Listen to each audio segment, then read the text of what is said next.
Welcome to our channel. Today we how to set up Obsidian daily notes for consistent capture workflows, complete guide step by step clearly. Open Obsidian and navigate to your vault. In the left sidebar, locate the daily notes icon. Click on the icon to access your daily notes feature. In the daily notes settings, choose your preferred date format. Select the folder where you want your daily notes to be stored. Decide on a template for your daily notes. Create a new template if necessary, including sections for tasks, events, and reflections. Save the template within your vault for easy access. Return to the daily notes settings and link your chosen template. Close the settings to go back to the main interface. To create a daily note, click on the daily notes icon again. This action generates a new note based on the current date.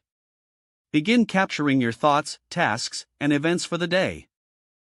Utilize tags and links to organize your notes effectively. Make a habit of reviewing your daily notes each evening. Reflect on your tasks and accomplishments before the day ends.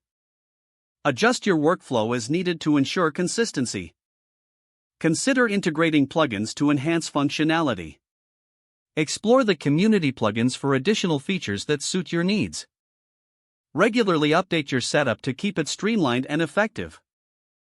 Experiment with different layouts and structures for notes. Continue to refine your daily notes process for optimal productivity. Always back up your vault to safeguard your information. If the page does not load, refresh the browser or try again in a private or incognito window.